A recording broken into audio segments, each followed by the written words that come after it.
What if the biggest privacy risk in your life is not an AI model, but the browser you open 50 times a day? Every click, every scroll, every search becomes a tiny data point in a profile that you will never see. Right now, your browser is quietly reporting on you.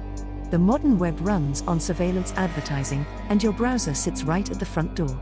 In 2025, that front door is getting noisier, not quieter. Google's Chrome and Microsoft's Edge are tightening their grip on the extension system. Older, more powerful ad blockers are being pushed out as Manifest v2 is replaced by Manifest v3. At the same time, Google's ad network now allows the collection of digital fingerprint data, including your IP address, when ads are displayed. Even if you block cookies or open an incognito window, your browser can still be recognized.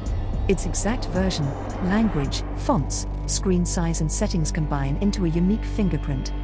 Change a setting and the fingerprint changes, but it is still you. Mozilla Firefox still looks better in comparison. It has enhanced tracking protection, fingerprinting defenses, and serious privacy options. But Mozilla is also testing privacy-preserving attribution for advertising, and it has quietly softened its stance on data collection in its legal text. So the old rule, just use Firefox and install a blocker, is no longer the full story. Let us look at the alternatives. Brave takes Chromium and aggressively rewires it for privacy.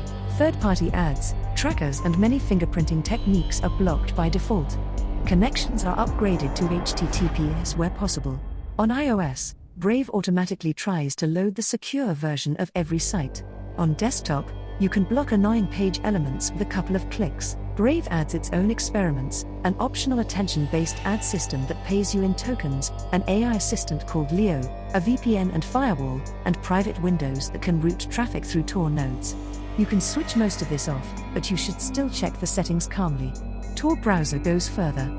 Traffic is wrapped in layers of encryption and bounced through volunteers' servers around the world. Each relay only knows the previous and next hop.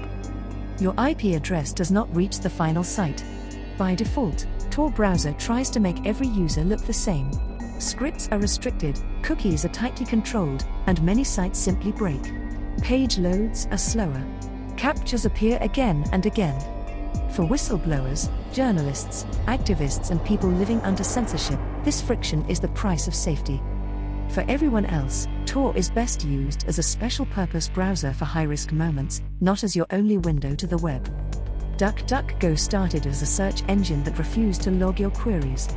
Today it offers browsers for mobile and desktop, plus a popular Privacy Essentials extension. It blocks many trackers, pushes encrypted connections, and keeps the interface simple enough for non-experts. Mullvad browser is Tor browser without the Tor network.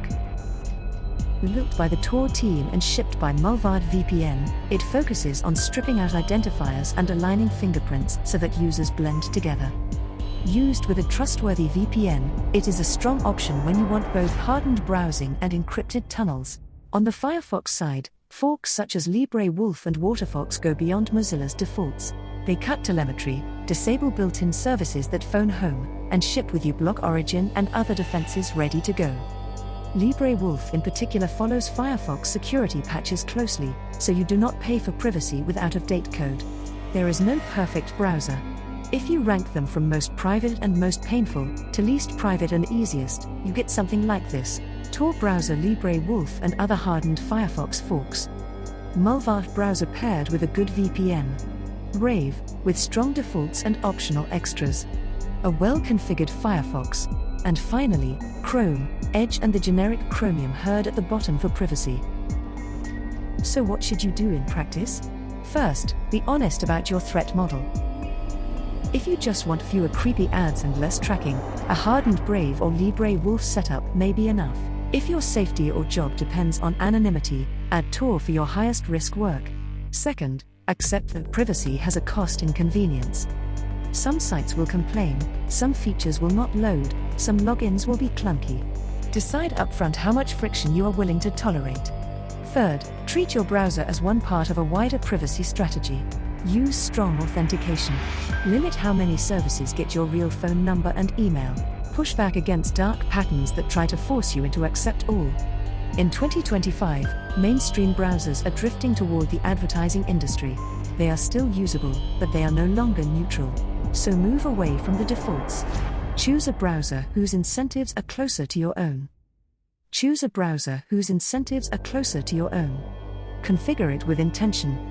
And remember, the goal is not to become perfectly invisible. The goal is to leak less data every single day.